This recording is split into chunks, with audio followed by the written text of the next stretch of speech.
This officer shot up.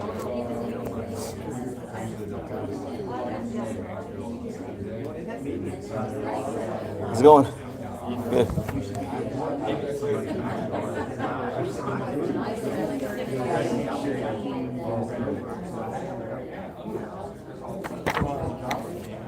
A guy named Williams. And I don't know if going there. A lot of these guys don't pay their rent. But then again, you've got such castles.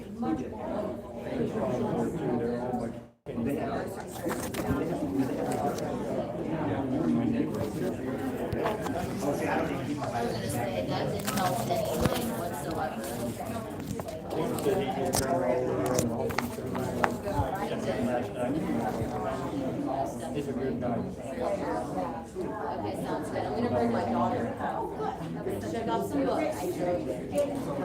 Hey, Chief, by the way, Corporal Taylor is a freaking awesome officer you guys have. We got broken into this last night.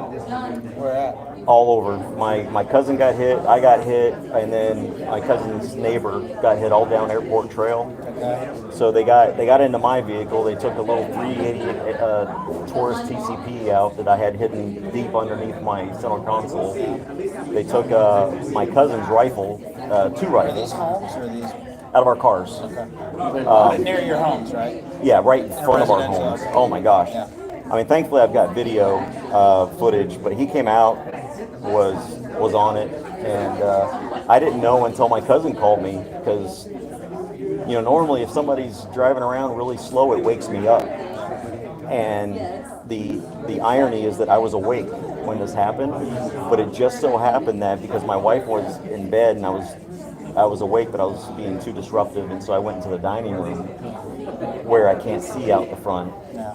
and I was playing a video game, and so he walks right up, checks my car, locked, checks my son's car, locked, comes up to our other car, and we always lock our vehicles, always. I hit the buttons every night before I go to bed. Oh my gosh, I don't know if I sat on my keys or what, but for whatever reason, it was unlocked. And he gets in, starts rooting around, Yeah. finds the pistol. Then he accidentally or in purpose, I don't know, but he ends up hitting up the lift gate on the back of our Honda, which of course, beep. So he's like desperately trying to get the thing down, and then he runs off. But I didn't know that to even look at my cameras until my cousin called because he had his back window busted out. His truck was locked. That's different. Where do you live at? Out by the airport, but out in the country on the, I guess, north side. We don't see a lot of broken windows anymore, so that's odd. What was Yeah. taken from his car? An AR-15. Saw it through the window. Yes. There you go. That's why they broke the window. I told him, I'm like, what are you doing having guns, like, where you can see them?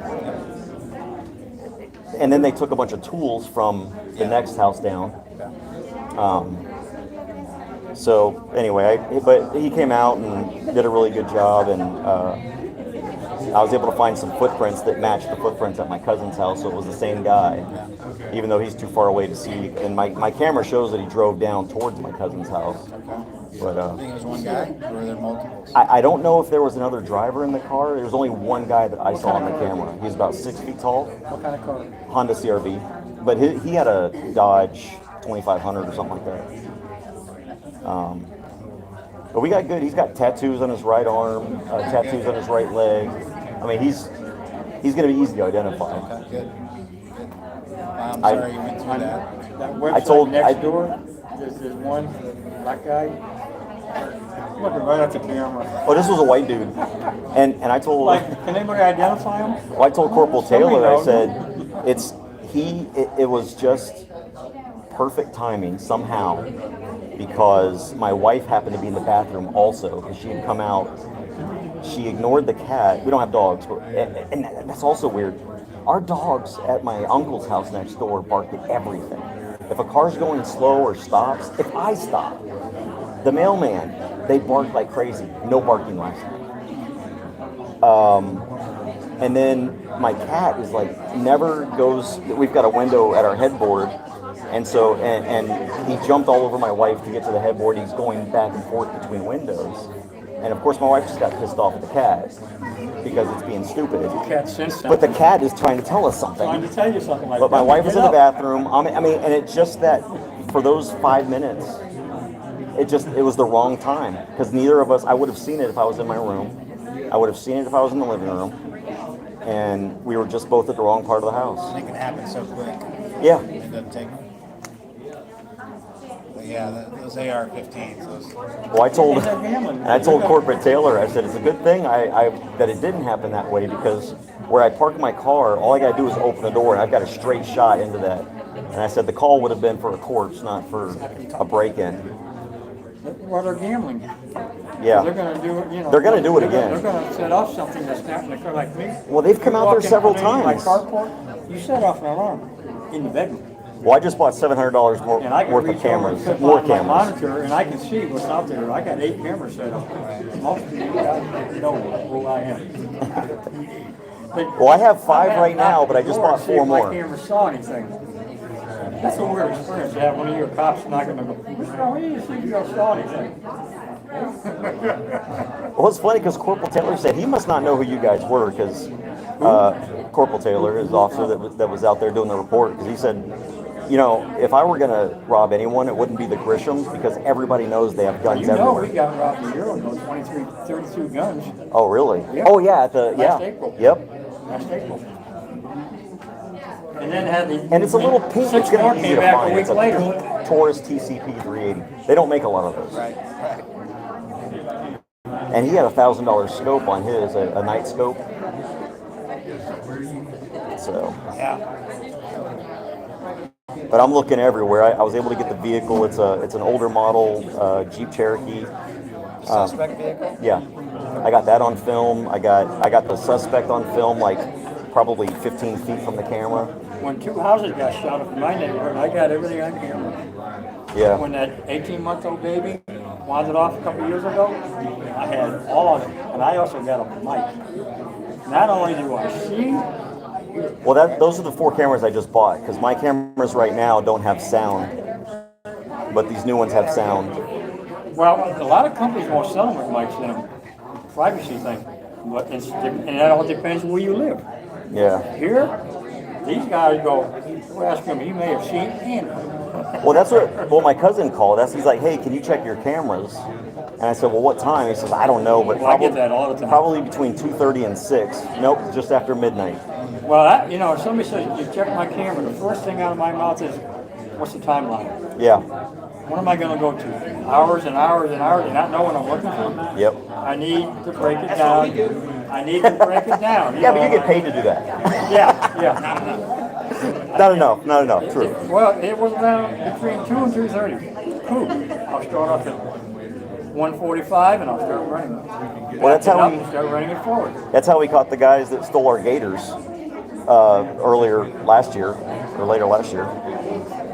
I don't know what it is. We've gotten targeted like 3 times, and I'm always gone except for this time.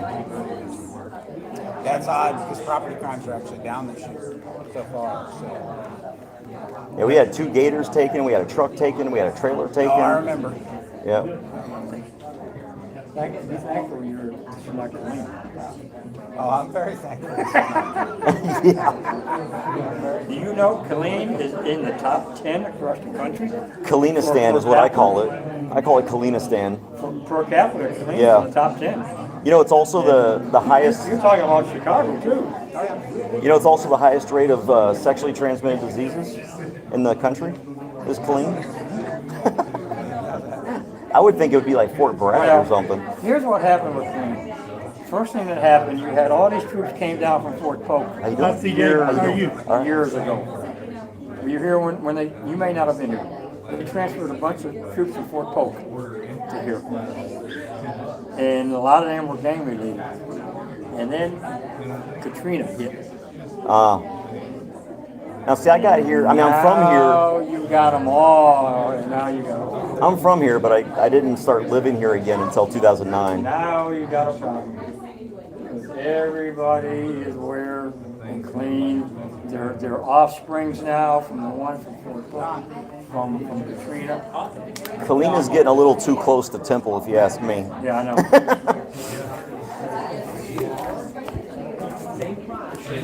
Let's see what's going on here. Hey guys, sorry I'm ignoring y'all here. Let's see. Hello, Otto, what's going on? Jeff? Hey, Falmouth veteran. Driving to Max Jobs. I saw the live feed. You got a lot of wannabes. Nice, Otto. Say Mason's watching. Gay pride racist. Dude, I'll tell you what, Thomas, man, it was just the perfect storm of opportunity that they were able to do that to me. It was literally any other night, and I'd be filling out a police report and probably defending the fact that I had to fire my weapon. It was just a perfect night.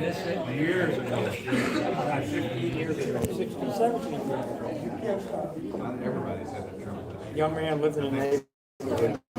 Oh, I didn't forget your email. I've already forwarded it to the right people. Did they not get a hold of you? I know I talked to him about it on Friday. Our Proud Boys guy. I hear all this promotion outside and looking the stones being thrown. About that time, we were his brother meeting on the door. So were you the one that figured all this out? I just got an email that said, Hang on. Me? I mean, I'm a troublemaker, but I don't break things. Not anymore. I thought it was him. No, I just got an email that said they may try to ram something through here. Yeah. And that we need some bodies there. I don't even live in Temple. Well, and I went to talk to her to make sure, because it said something about an NAACP flag ceremony. I'm like, okay, if they're doing a flag ceremony, I don't care. Let them do a flag. But is this about flying flags over Temple? And she said yes. And I said, then I'm staying. Because the only flags that should be flying on these poles are the American, Texan, and Temple flags. That's it. Nothing else. Maybe the POW flag. Because there's a law about the POW flag. But that's it. I don't want rebel flags. I don't want Confederate flags.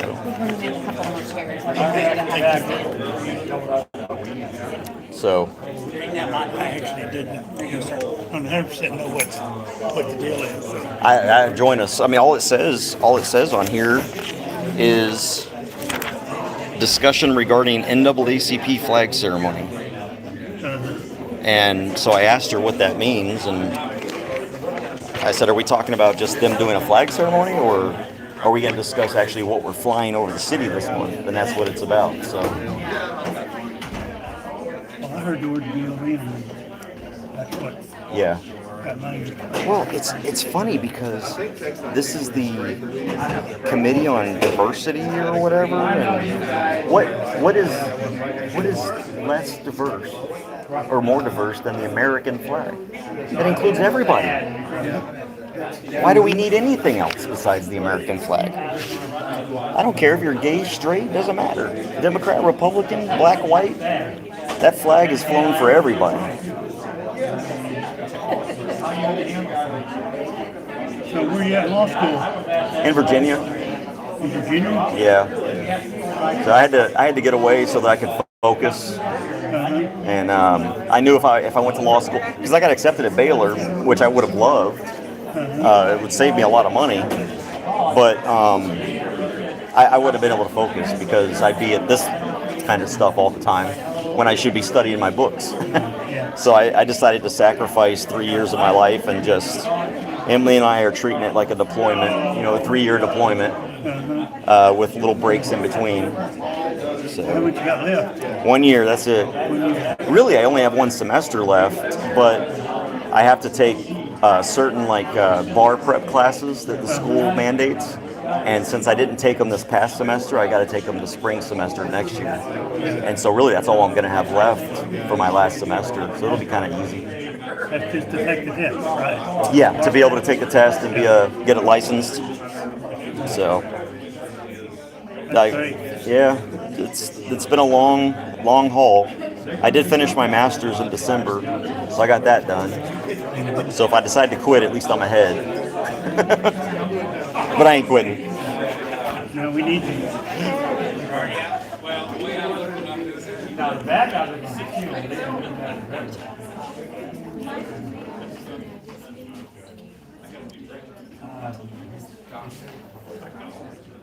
I hope It's supposed to.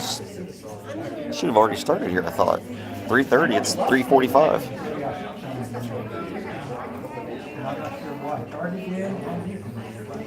I've been in both of them. Not quite sure what's going on. I know who she is. Who is everybody else? I don't know. That's Jessica Walker there. Did you ever figure out why these stores are taking the 30-6 lines out? Say again? Did you ever figure out why the stores are taking the 30-6 lines? Probably because they realize it's not a big deal anymore. It's happened in every state that's passed. I said Target took it down and Home Depot took it down. Yeah. I haven't been to Walmart, so I don't know. Every time one of these laws is passed, signs go up, and then over the next few years, they start coming down. We'll see it again. We'll see a bunch of 30-5 signs everywhere. Yeah, that's the one that can't cure it. Yeah. That's gonna punish the good guys. And just we fought with them. We said, look, just include unlicensed under 30-6 and 7. Don't create another sign. There's no reason for it. It's going to cause confusion. And they didn't listen to us, and here we are. I thought they should have kept the 30-6 lines up. Yeah. Like just plain and simple. License, come in. No license, they go. Yeah.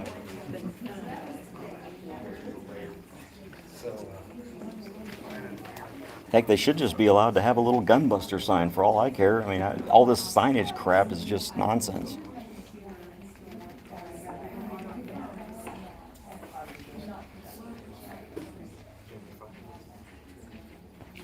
Everyone's getting quiet. Something about to happen? I do too. Who we missing besides the mayor? I don't see. Where's Tim? So I guess these people are all part of the committee. So I don't think it's going to be the whole city council. It's just the committee. Well, it says city council workshop. I don't know who that is at the end of the table. I don't recognize her. I don't recognize the lady over here with the white hair. That's why I say I want to. I also heard that you coded the meetings too. That's the first. That's representatives.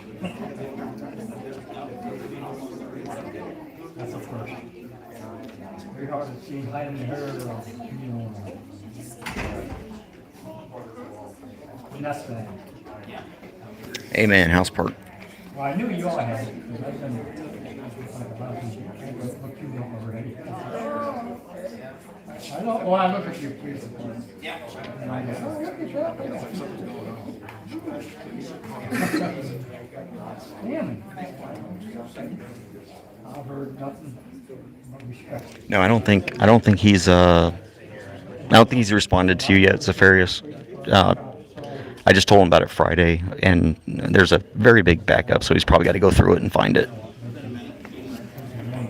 What's going on? How you been? Me too. Long time.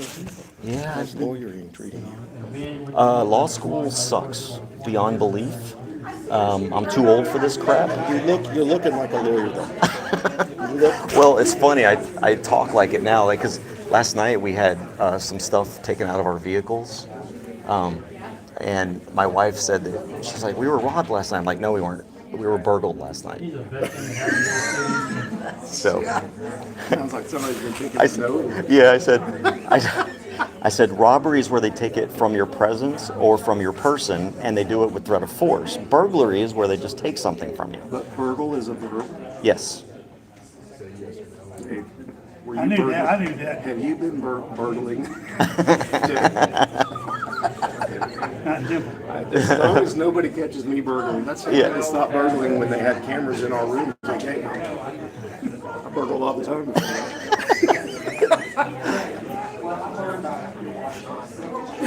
How far along are you? I got 1 year left. Wow. Really a semester and a half. Well, you've been in hibernation.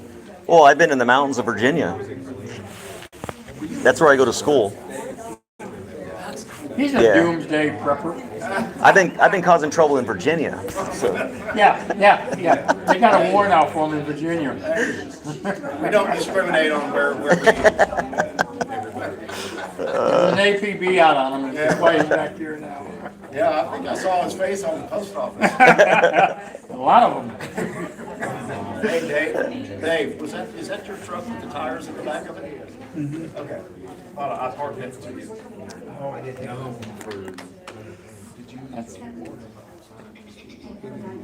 The chief is the best things that ever happened to this tent city in 20-something years. The police chief? I know so. What's that? The new chief. Oh, you like him? I haven't talked to a cop yet that doesn't. Okay. They Good. are, for the first time in 20-something years, happy. Well, good, because I know, Chief Mitchell, or I like Chief Mitchell, But but he was, because he fired a lot of bad cops. well, he was a little bit on the left too. Yeah, well, And you can't have that in the police department. right. Well, and apparently the officer, the way that he ran the department also was much different. But all I know is he fired a lot of bad cops, and I was okay with that. But this guy's got plans, and this guy, everybody, I'll meet a new cop, And then Chief Smith before that was terrible. Smith, Yeah. that way, because you go visit him in Troy. Yeah, I know.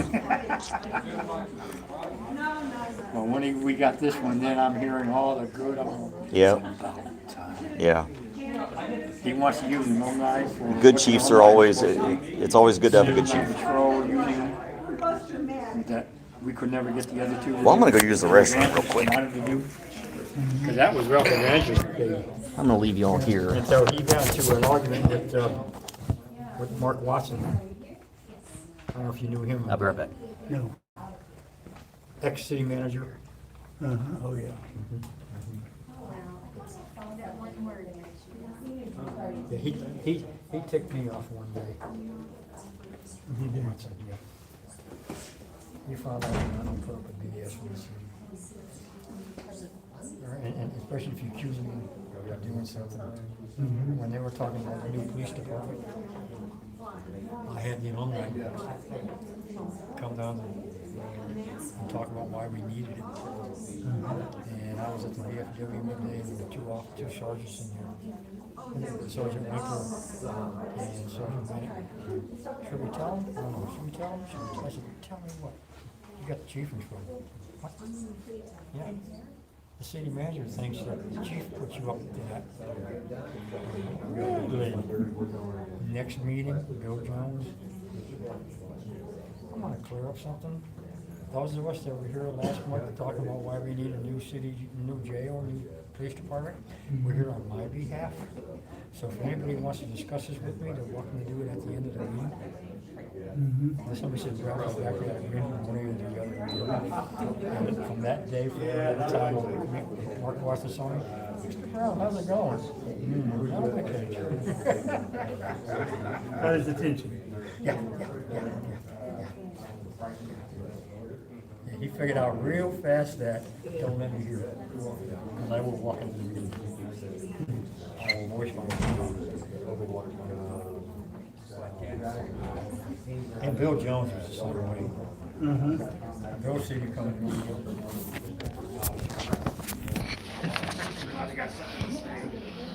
I like it. It looks like it would be pretty cool. Me and my wife were leaving McAllister.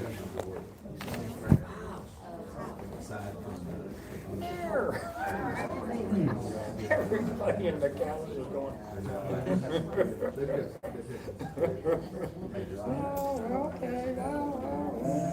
But I think he actually liking people come up and speak and voice. Dislikes it, likes it.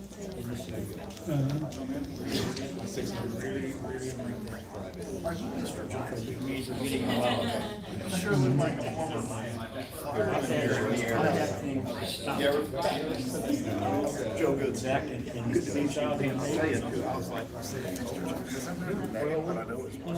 is so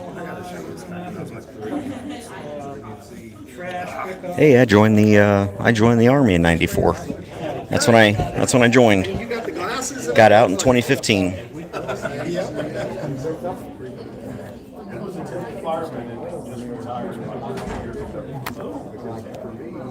I've about had it with Don Spencer. I don't support him anymore. I took his number out of my phone, everything. Gas, regular deliveries, pickups, whatever, et cetera. I said, but you got enough money to run these pickups all over the city to take pictures.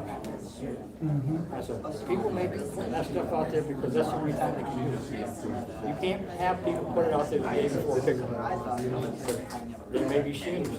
They may only have a family that can come over. Hey, just so everybody knows, tonight I'm going to be doing another live stream with my wife. We're going to be sharing video images of the vehicle and the individual who got into our vehicles and took some property from us. Also went down to my cousin's house down the road, broke into his vehicle, took some property, went down a little further down the road and at a third home that we know of and took some property as well. So I was able to get the guy on video as well as somewhat of a picture of the vehicle. And so we're going to do a live stream, share that stuff, and we're going to try and get it out there as far and wide as we possibly can to catch this guy, because hopefully the police catch him before I do, Get stuff done. because I probably won't be as nice as the police will if I catch him first. So I had to request a water line, certain like the library, I had to dig up some concrete.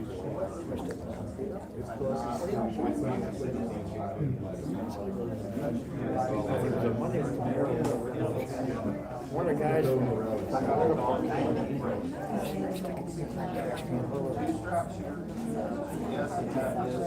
I said, you know, people don't know. I worked at Sears and Delta. I come home one day. I don't know.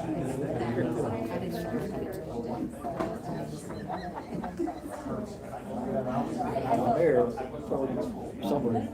Oh, couldn't get it coming. But again, I was right. The majority of the people in the city do not know what the city does not pick up. You don't know where you're gonna know that. But yeah, I come home, this concrete is gone.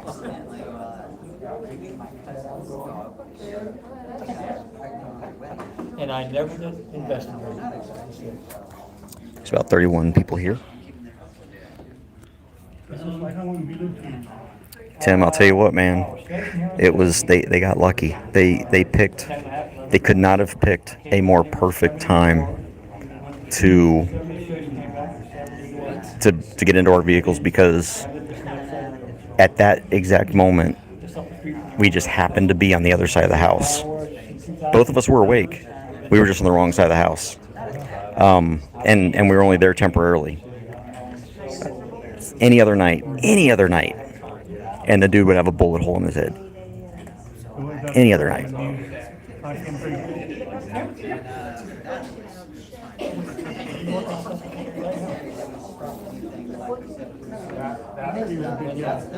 rather do it than you be talking to him, be coming in here.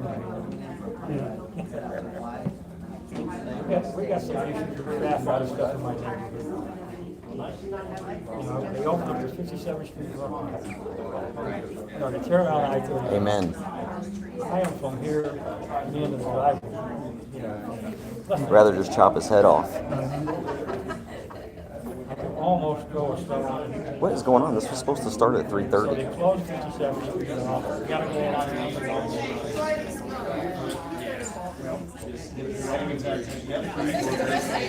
Everybody is there.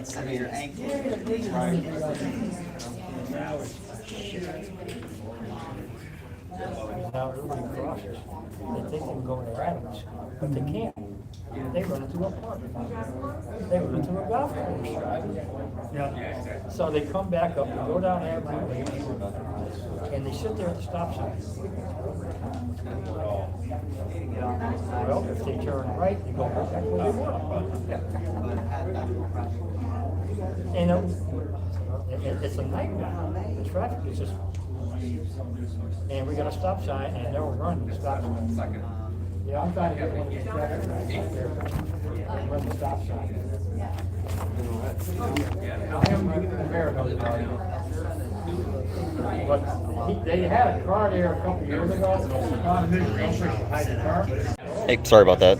That was me. That was my fault. Yeah, they want some Harleys and Beamers out back to the Harleys. What y'all do with the Beamers? Trade them? Yeah, those go through the normal process to get them out of our pool. I remember several years ago when they got rid of all their pistols, big, they had. Alumni members could buy them, look at them in clubs, or like the alumni member would buy them. Yeah. And they are, that's a lot. Have you been to the ranch, Hawkeye? Yeah. You need to go visit. Yeah. You need to go see what, well, I don't, I had a. What is going on here? They're going to be late for their own city council meeting after this. We have toys. The mayor's gonna be. Want to shoot empty? I thought I saw him outside. He's got. I don't like chocolate, so I'll be honest, that's what we had. Everything. No, that's not what I mean at all. That's not what I mean Yeah, at y'all go all. visit. I'm surprised one of these. Hey, this is, Yeah, that's one good thing about. Well, never mind. I take it back because it's the same thing in the legal field. You know, the judge will show up whenever the judge wants to show up. But by golly, if you're late, freaking sanctions from the attorney. Devin took Corrado's place, big guy. Yeah, or Bell County. Bell County.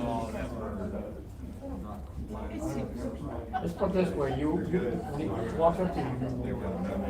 I do that to a lot of people. He's big. But he is about as friendly as they can. I've known him for years. Oh, okay, here we go. The mayor just showed up. And I think the city attorney.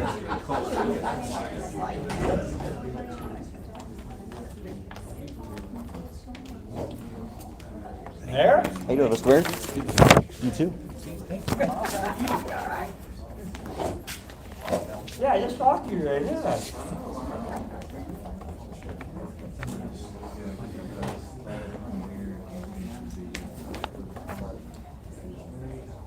All right, we ready to get started? Apologize for being late and needing to continue another issue, but let's jump right in. Number one, good afternoon, ladies and gentlemen. Welcome to this meeting of the Temple City Council to conduct a workshop on Thursday, June 3rd. Currently, it's about 5 minutes after 4. The first item on the agenda is public comment. Citizens who wish to address the council on any matter may do so, as long as you signed up prior to this workshop, and we have a couple of folks that have. So if you would, please step to the podium, state your name and address for the record.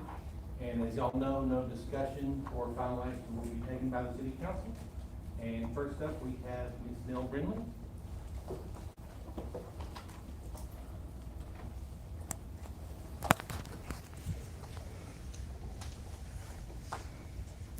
Good afternoon. My name is Nell Brindley, Now, just a second, 6505. Ms. Davis, this is limited to 3 minutes, Yes. is it? Okay. 6505 Naples Drive, Temple, Texas. Thank you for giving me a chance to jump in. I may be premature with my remarks, but I just wanted to get my thoughts out there before you enter into discussion. A flag is a banner that we all rally around. In Texas, we have two flags, the state flag and our stars and stripes, the United States flag. These flags unify us. Adding other flags is potentially divisive. If I petitioned the city to fly the University of Texas flag, there would likely be pushback because we can't all agree on that flag. There is talk that you are considering adding other flags to fly over the city of Temple property. While I respect every single citizen of this city, I urge you as a council to make all decisions whether about a flag or any other matter that comes before you based on what is constitutional and what unites us as a people. If you allow any other flag besides the Texas and U.S. flag, you open the door to other groups requesting to fly their flags. Where then do you draw the line? A more appropriate unifying display to celebrate June 19, 1865, which we all celebrate, would be to fly the American flag, the 34-star flag that was flown in the United States when the slaves were freed. Interestingly, President Lincoln never allowed any stars to be removed from our flag, even when the southern states seceded. He wanted to preserve the unity of our nation, and so should we. I'm asking you to exercise caution and to continue flying simply the Texas and the American flags on city property. Let's focus on what unites us. Thank you. Yeah, thank you, Ms. Bailey. Mr. Grisham?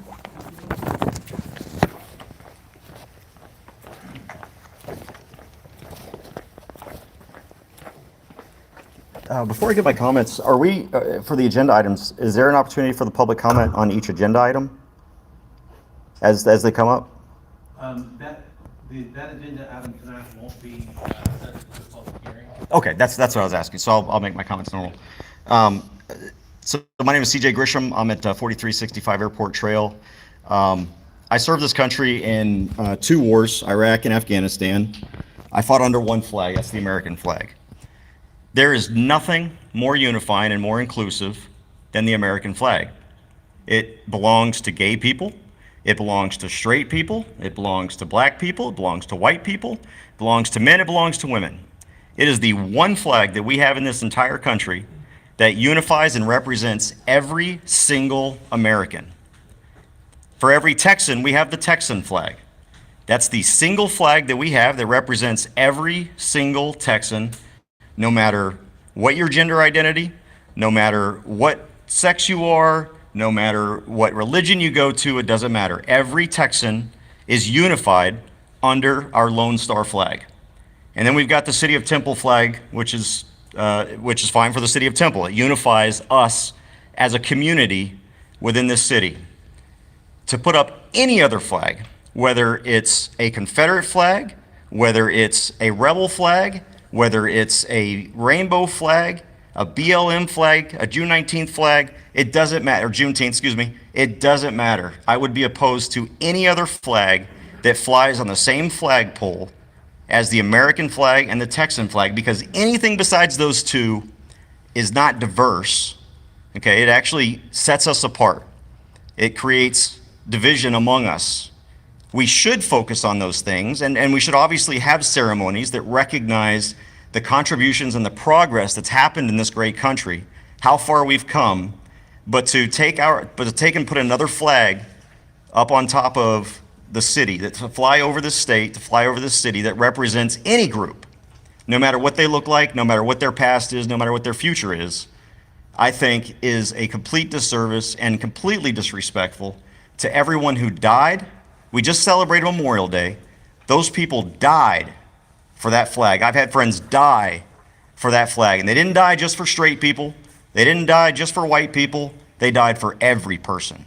I went to combat with people that were gay, straight, black, white, Jewish, Muslim, Christian. It didn't matter. And when I sat in that foxhole, I didn't ask, what's your sexual identity? I said, can you hit the target? That's all that matters. And so I would ask that the city council deny any approval for any flag other than the American, Texan, or in the city of Temple, the Temple city flags. And I appreciate your time and thank you for your attention. You're dead on 3 minutes. Yes. Law school taught me something. All right, very good. Moving on, we'll move on to item number 2, which is to discuss if maybe needed any regular meeting agenda items for the meeting posted for June 3rd tonight. Council, any thoughts or comments on any agenda items? Staff? Anything?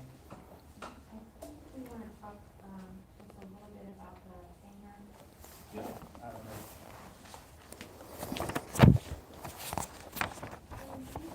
Pull up a picture of the fabric hangar presentation that Sean did at Airport Advisory Board.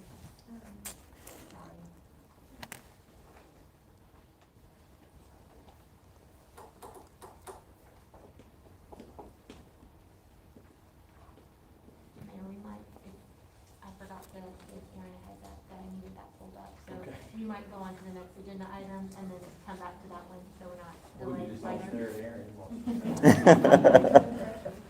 All right, let's do, so you have it? The presentation. Okay, thank you, sorry. That's it.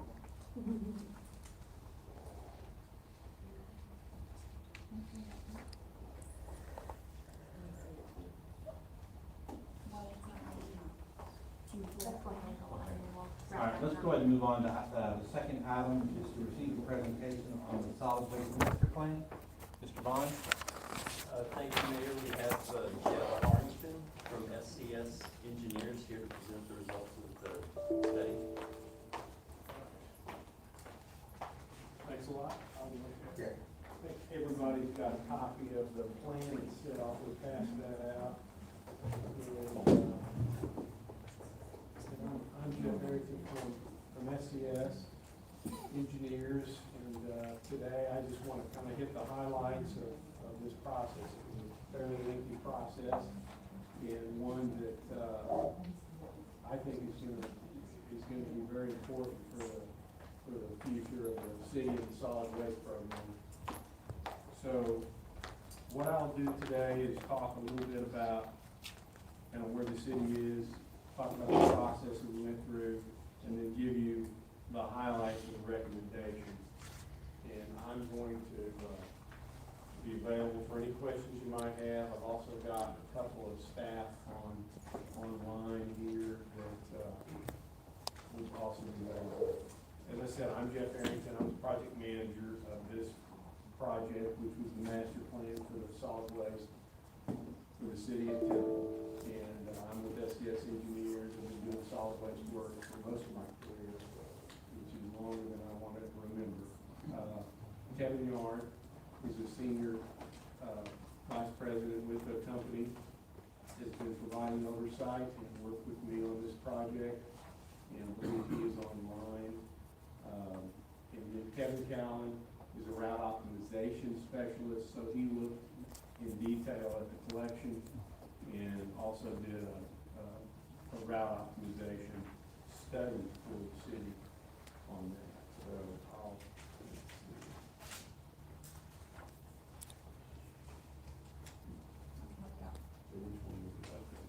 So this is just a little quick overview of the process, and for any solid waste plan, it starts with collecting information. So we met with staff, we took a download of all of the data they had as far as waste quantities, customer base, your equipment inventory. We also visited facilities, interviewed people, and that's the inventory of existing systems. From that, from the data, we'll project the needs for the city based on how much waste you produce, how much you're collecting, and how much you're disposing and diverting. Based on all the information we get from the staff, we'll look at the city's strengths and assess what your needs are, and then we'll make recommendations as far as strategies to improve what you have, whether it's facility-based or personnel, or if it's just a matter of growth and so forth. And then we put together a detailed 5-year action plan as well as a 20-year schedule for the project. So that's the process. So which button is it? I'm not sure if it's working now. Now that you've matched all of them. So our broad goals: provide effective solid waste services and programs. That's I guess it's kind of obvious, but that drives a lot of what we do here, because you have a high level of service in the city. We want to maintain that and improve it if we can, and give you some strategies to help you do that. Obviously, we have to follow the rules of the state, protect the environment, and everything is geared towards that. And then the customer service, the level of service we provide, again, very, very important. Okay, guys, this other stuff is boring, so I'm probably gonna turn it off. We move on into the 21st century. We're trying to divert as much waste that is practical from landfill, just simply because we know landfill is a finite resource, and it's also, higher and better use of the materials if we can do it. So just an overview of your generation rate. It includes what you dispose, what you recycle, and then diversion of brush materials. And you produce about 115,000 a year, and that's pretty typical for a city your size. So that's good. The waste generation projections are primarily based on your population growth and your waste generation rates. You're going to gradually, move up from 120,000 up the scale, and that includes all your waste, whether you divert it or not. So, your existing system, the city provides collection services for residential, commercial, and you do single family. Everybody has 96-gallon carts, as well as some of the communities that are in areas that are denser or older, use the communal larger containers. Those typically serve about 3 people per container. You provide weekly service, and then you do twice a month bulk collection. Commercial, you are the provider for your commercial establishments in the city, and you do dumpsters, roll-offs, and bulk collection for them as well. The city maintains their own fleet, has a fleet maintenance operation that services the solid waste fleet. Currently, and this is changing based on plans and recommendations, you have a large number of spare equipment. Some of it is older, not in good condition. As we'll talk about that further, that is changing as we speak. And you're using a CNG mix, about 60-40 CNG fuel to diesel fuel. And you have a fast food facility. You also have a recycling facility that processes your curbside waste.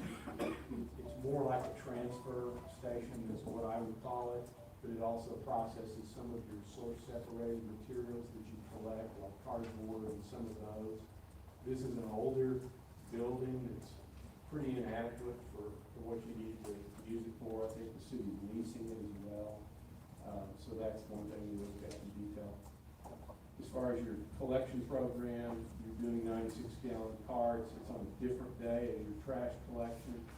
We'll come back to that later. You have 2 drop-off centers, and we'll talk about the recycle facility. You have a contract with an end processor, companies that provides a lot of the collection and remove, not collection, but transfer of your materials to their facility for use. And you do have an agreement with composting having to do with the VRA does accept the brush that the city provides to it and uses it in their biosolids program. You also have some events that you do for household hazardous waste and tires periodically. And then, as I'm sure you all are aware, you have ownership of the landfill with a long-term agreement with Waste Management Texas. They've recently gone through an expansion, so you have over 60 years of site life currently. And you allow at least monthly free delivery for a single resident. So that's okay. I'm going to go through some of the observations and then some of the recommendations that we made with the plan. Again, heavily centered on your collection, but also on your recycling programs. One regulatory issue, you're generally doing well in this area, but there are some issues with the carts, in that people will set out more than they can put in the cart. How that affects your collection is it increases the time, and it also increases the cost. So it's just one area that I think needs a little attention. Possible remedies could include strengthening your requirements. I mean, you require it in your code now, but that's one thing that could be beefed up. And then the others is just public education, trying to get the word out that this is something that needs to be corrected, and then ultimately penalties, authorizing the solid waste department to collect fines as a last resort. That's generally business processes. Solid Waste Department recently purchased the routing software. They're in the process of implementing that. That needs to be fully implemented to get the benefits from that process. And then equipment purchases, I think what we identified is that there's a need for additional communication directly with solid waste, so that we're gonna enter a period where we're gonna do fleet replacement on an annual basis. That coordination is important, so that you get input from everybody. And then we're looking to recommend an additional supervisor position as the routes and the trucks increase, so that we're not overloading in that area. These are some of the observations we made on collection. As you grow, the population growth is expanding faster than fleet can handle. COVID obviously contributed to that. The routes exceed the equivalent of 1,000 homes per day, which is for a 10-hour day, which is something that we look at as a method. What's optimum? Pardon? Do you have an opinion on what's optimum For the 1,000 homes in an hour day? Are you on, Kevin? Kelly? Can you hear? Yeah, I'm here. What would you say is optimum? Well, the neighborhoods don't allow for optimum, the older neighborhoods, you're just not gonna get those top numbers. But in a suburban neighborhood, a 10-hour day doing 1,200 carts is like the upper end. But you're limited by your issues with maneuverability and just the layout of your neighborhoods to reach that upper limit. But the routes are very heavy as they are. But 1,000 tons per day, 1,000 homes per day, is that optimum, or do you want below that? The routes, for the equivalent. For their neighborhood, on average, it is, and they vary. Some of them are up at that 1,200 limit, but some are lower because of the issues with maneuvering. Depending on that, okay. So we're not way out of balance with the 1,000 homes in 10 hours? No. Okay. And one thing we did identify has to do with, optimizing your equipment based on the time it takes for cart pulls, and that's just a calibration issue. It also has to do with the fact that you have different sized carts. So that's one thing. The vehicle downtime, that's being improved as new equipment comes online and you start to work through your maintenance issues. We mentioned the containers, communal containers. A lot of that is challenging because there are multiple users, but that does result in problems. You have a fast fill, compressed CNG. The problem with that is not a huge problem, but we did identify because it's fast fill, you don't completely fill the truck, so you have to restore during the day, so it does increase the efficiency somewhat. And then the other has to do with balancing the garbage is heavy on Tuesday, Thursday, recycling on Monday, Friday, and then you've got a large percentage of your commercial routes that run overtime. So, in the recommendations, I'll kind of go through these in more detail: balancing the residential routes, moving the collection of recyclables to same-day trash, and then modifying your bulk and rush collection system, and then considering installing a slow fill CNG, and then converting to all 96-gallon carts. And we mentioned by 2023 that's going to be a bit of a challenge, so we kind of push that out a little bit. Maintenance time reductions, that should happen, and we implement the annual fleet replacement schedule. So for balancing, overtime will be reduced if you go with the route balancing. Workload still exceeds 7 routes per day, requiring 2 additional trucks over the next 2 years. Balancing is going to require you to change collection days. So we split that up into 2 phases, 1 and 2, 1 being minor changes and 2 being more substantive changes that affect all routes. So doing the recyclables on the same day as trash, you guys provide curbside recycling service on a weekly basis. It's on a different day as your trash. A lot of communities will do recycling on the same day as trash, but they'll do it every other week. That type of a system would obviously result in some savings, because you'd be collecting less often. So that's one thing to consider. And then the route planning that I mentioned, phase one, the what we call minor changes, increase the garbage routes from 7 to 8, balance collection days, moving stops from Tuesday to Monday, evaluate the arm packer calibration. That's something we talked about, to see if that can increase the efficiency, and then add a half-day route on every day for recycling. More major changes that would involve changing the recycling to the same day as garbage should help with your participation, because people then are geared towards putting it out on the same day, and you should get increased participation.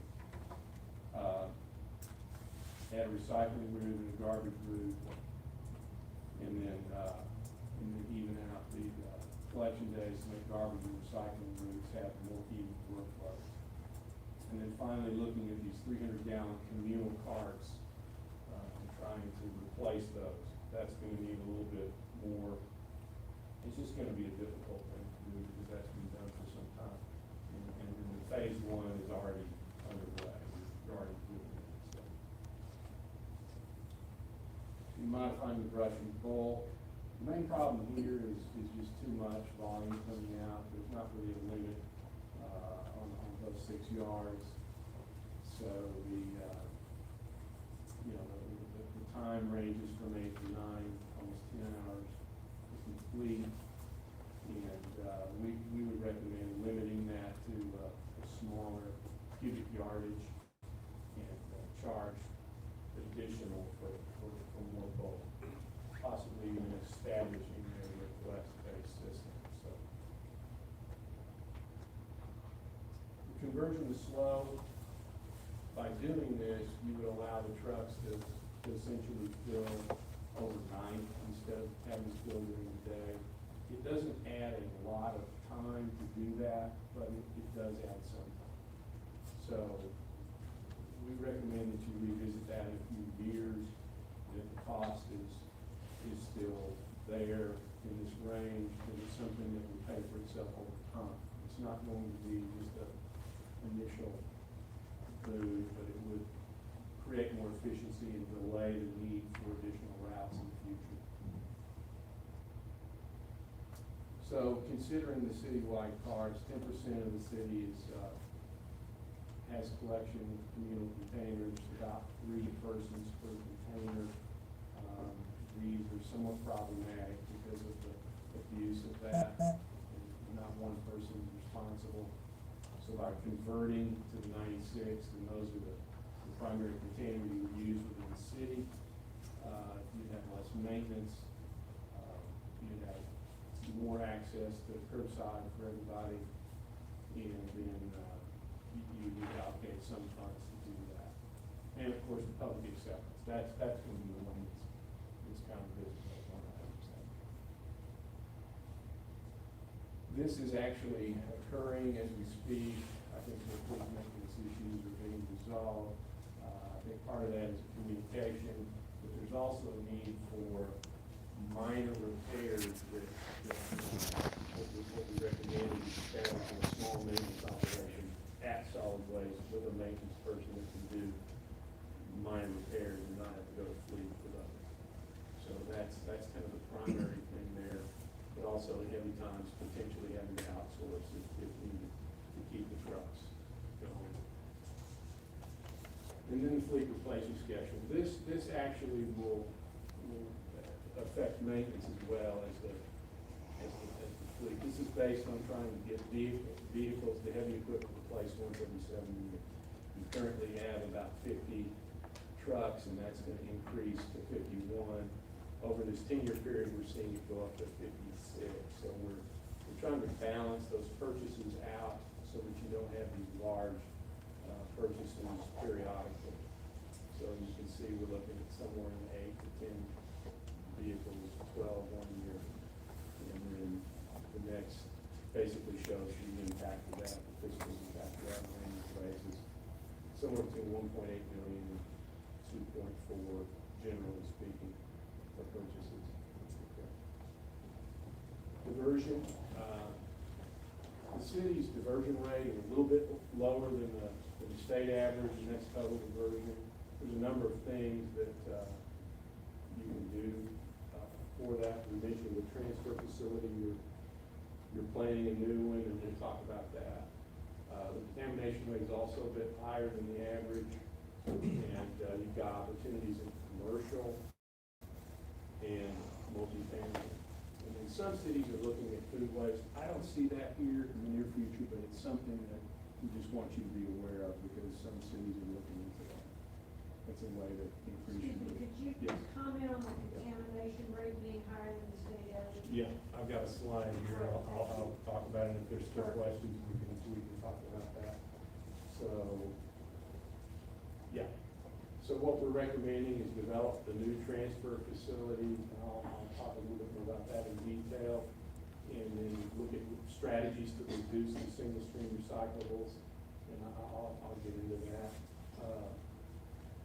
And then look at potentially increasing your diversion through commercial customers. A little bit more challenging, but that's there. And then education about food waste. I see that in the future, if at all. So the new facilities, based on our review of everything, it was clear that it was time. Certainly the urgent need was the recycling facility. That is now underway, my understanding, along with new facilities for the solid waste offices. As part of that, we recommend putting in, and the city is, a maintenance building. And then the site that was selected for all of the new facilities had room for staging, parking, and a future potential slow fill area. So it's got, the ingress egress is good for the site as well. So the budget for the whole new facility is $9.8 million. And this is the updated layout that was provided by the architect, showing the primary facility there, which is the transfer building in the middle with the maintenance right next to it. That's the recycling processing building. And then you have your solid waste offices near the entrance. And then there's two large areas there to the south for staging of material and container storage. And then there's slow fill there. So, Are there fuel tanks? I'm sorry? Does this facility have a fuel tank? I don't know if you're gonna have, you probably have fueling for diesel and all that, right? This is close to the CNG fast fuel station that we have, and then we could integrate the slow fill into it. Yeah. If we desire to go that way. But not diesel. No, Not diesel. not diesel. How do you use fill up all over town with your Yeah. big cards? Yes, ma'am. Like you Fuel get cards. Fuel cards. Okay. You just found it's less expensive with your own tank. Which may be adequate to do a lot, so. Jessica, that's also Contamination. something that we are, evaluating from a standpoint of emergency preparedness as well. You know, you're in a ice storm per se. Just imagine. Having the ability to make sure we have a supply of fuel. I've gone through enough, disasters now that makes me more nervous, so that's another thing we're looking at, not just a cost standpoint, but just a emergency readiness. So we were talking about contaminations, the capital rate came up around 20%. It's still within your contractual agreement. The average is typically about 13%. Some cities do a little better, some worse. And the reason to look at that obviously is at some point we would see the allowed contamination mercury contract, and future contracts are being more strict because of material fluctuations. I'm sure you all heard of that. So there's good reasons to try to improve on that, so you don't get in trouble, going forward. Excuse me, Yes. I asked about that. Yes. What you mean by that, just so I'm totally clear, is that kind of garbage put into the recycling bins? Right, stuff that they can't process, and they have to remove it before they Right. consolidate it. Hey Jeff, is that by weight? 21%, yeah, you mean versus volume? Yeah. Yeah, I think that's about right. Yeah.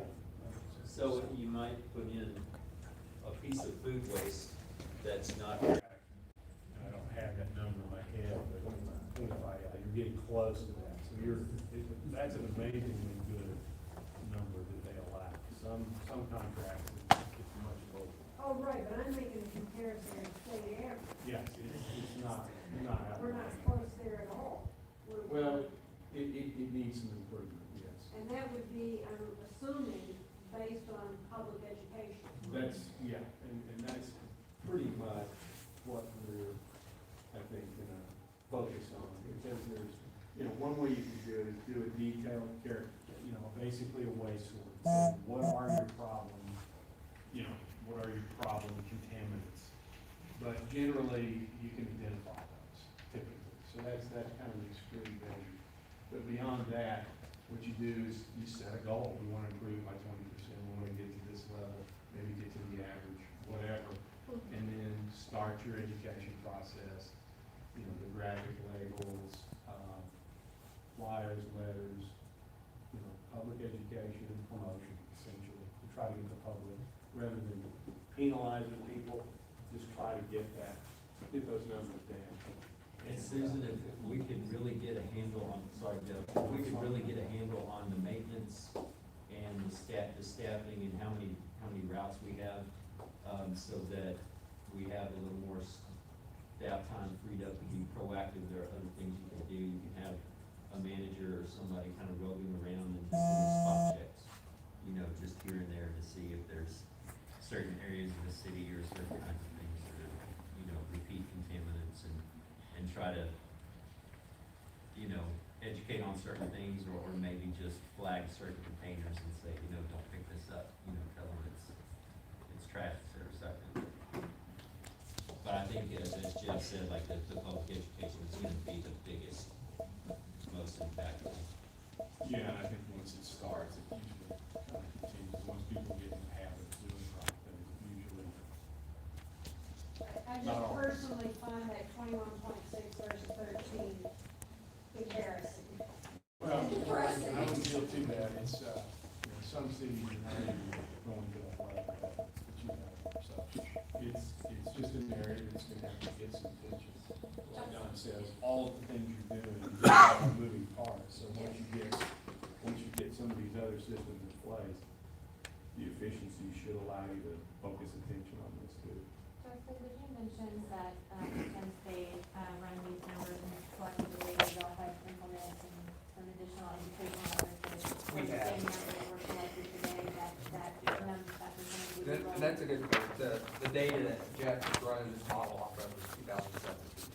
So we've not had new data or new study done since then, but we've had a lot of education go out. And I think that, and actually I'm having a meeting tomorrow with Falcone about when we're gonna have our next study done. So, because what they do is they have to shut down their plant in Austin and just receive Temple stuff and then do a characterization study on what they receive. So it's not something that can be done every time. But Yeah, especially after going through the whole Right. COVID cycle and everything like Well, it seems like we do have to come up with carrots and sticks for Right. our residents. my feeling is that Small carrots, that number is big not as sticks. high as contamination, but I don't have the data to back it up. Sure. Yeah. Well, I mean, your gut is telling you that, and that it's an educated gut, and that's helpful.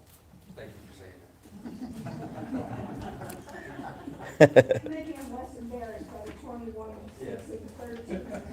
But he makes a good point, because you can't keep that data, to that, and you're looking at that today, and that's what you normally do, so.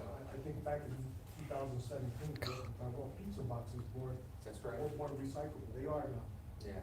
So, Even with the Even with the good grease. women, they are? yeah. Well, you never Cardboard, think me. yeah, well. I would never recycle. Well, not That anymore. changed this year, so But how does the public know this? it's just getting the word out and, it's one of those hard things, but, yeah. These labels are really, that's a big job, getting one of those, especially as they change. Yeah. So, I know our label is the same as it was 8 years ago, and it's not right, so it's hard to keep up with that. Okay. So commercial's another opportunity, I know the city is, again, working on, so that they have some accounts right now, and there's a pretty good amount of material coming in from the commercial sector, but that is just an area that I think, through these different strategies of working with your commercial entities, you can convince them to, to recycle more. And there are some incentives you can provide them through the billing process to do that as well. So, multifamily is very challenging, but, it is just something you could, we recommend that you look at and see if there's a way you can implement that over a period of years. Obviously, the challenge is dealing with tenant turnover, resistance from the owners, and the normal things you typically have with multifamily, plus just the collection challenges. And then, you would have to come up with an ordinance to roll all that out. So it's just another area, if you want to increase your diversion rate, you typically want to look at multifamily, so. And then your disposal, that's something you're very blessed, not very many municipalities your size have access to, a landfill that you own and is contracted out, for disposal, for the operation, the permitting and everything, so that's truly an asset to the city and will keep your costs down over the years. You have a significant life there. We did identify a few issues that you're working through, having to do with queuing time on the front end and the back end of each day. My understanding is those are being addressed. And then there's some real wash issues having to do with trucks and mud on the road, which is always challenging. And later in the process, we recommend as the city expands into the western areas, sometimes it's cost effective to have a transfer facility because of the distance and the hauling distance to the landfill. We don't know if that's really going to be the case. It just depends on how you expand over the years. So we just recommend that you take another look at that down the road. And then there's always new strategies that come up with managing waste.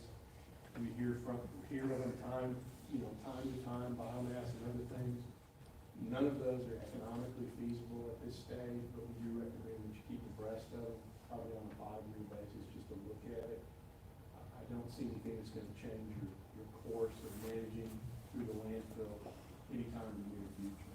And then just monitoring the capacity, because it is privately run, they can fluctuate the volume.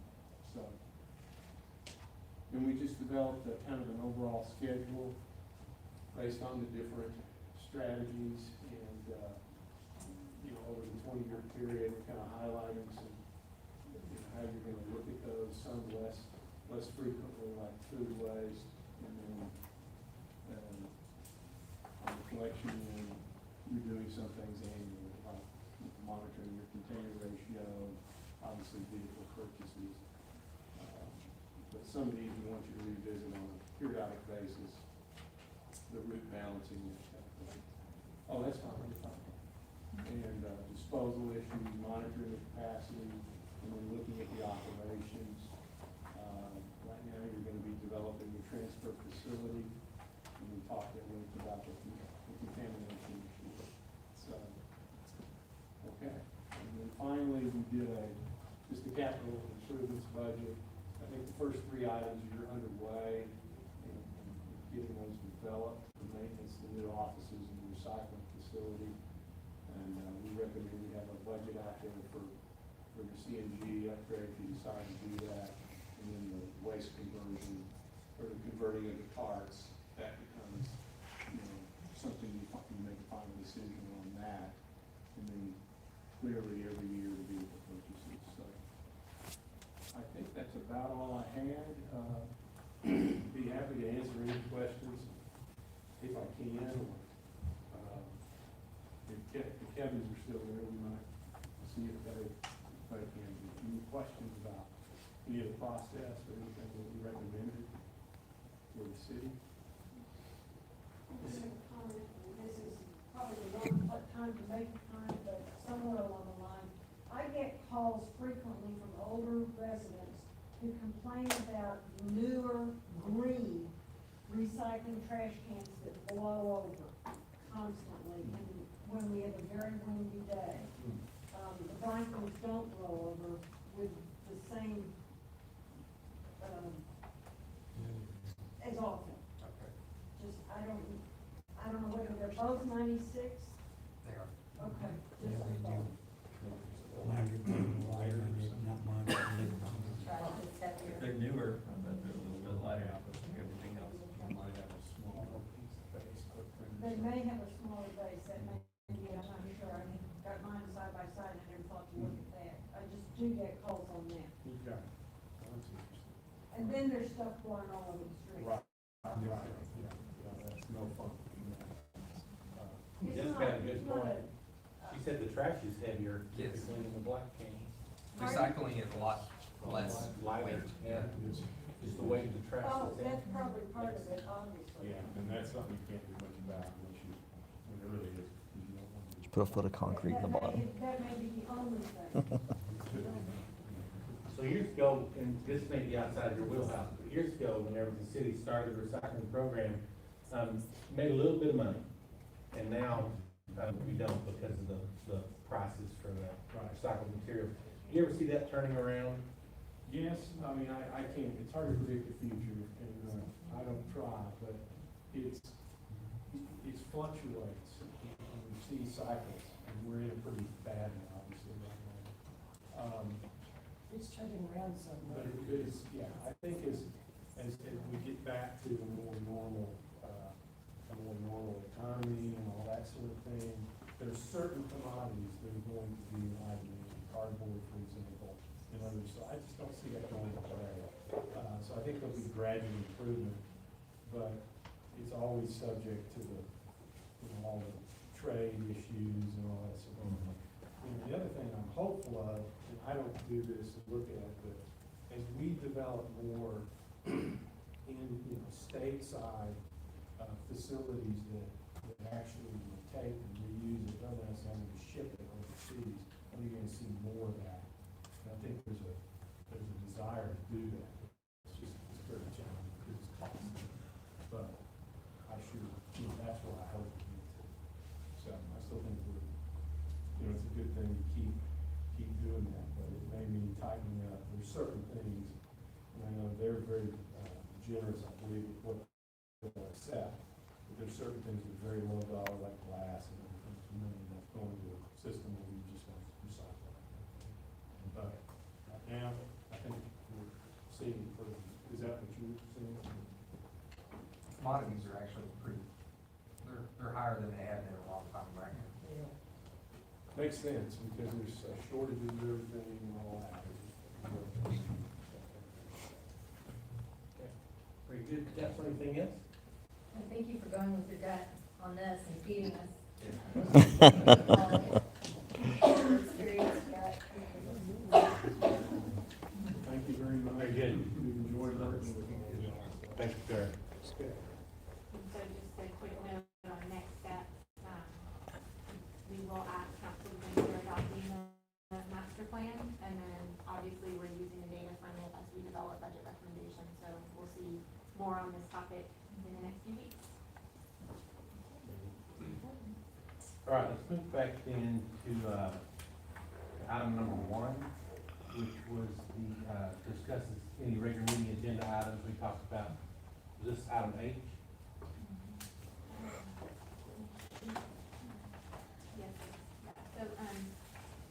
Mayor, I just had received a couple of inquiries about this item, so I thought it would be helpful, if you could see some pictures of it, and if you've got additional questions, I, will additionally put Aaron on the spot to go through, the brief presentation on it. And this is a request for a, I believe it's a 10-year base, period lease for, a fabric hanger, at the airport. So based on our conversation, there is a demand for it. This is someone that wants to be able to put this up and then rent space in that hangar, correct? At the end of the runway on the west end, you go to Amcom hangar. Let me try that. Do the presentation.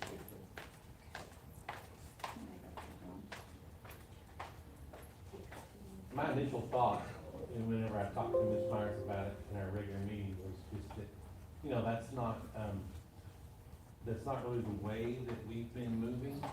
Putting up a temporary structure out there, especially with the amount of money. And, It'll be the next thing being put forth the next thing that we without a discuss. out there. I'm actually gonna go to the So, actual look, it's not- city council meeting and bring this up again. It's a pretty sturdy, strong structure, so.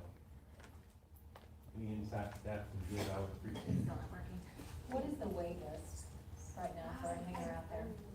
60-some people for T-hangers, I think. Okay. The size of the hangar is being talked about, how many planes would it be able to accommodate? I think And I know that depends how big the plane is. 12, if I remember correctly. Well, Yes. So see, we are also, this is where we're on another topic, but we're also approving some hangar leases. Is the city staff looking at those and, gauging demand and adjusting prices based upon demand? You all adopted the updated rate and fee schedule, and so as we're updating those leases, they are being updated to reflect the new rates, yes, sir. Are those rates in some cases significant? The rate change?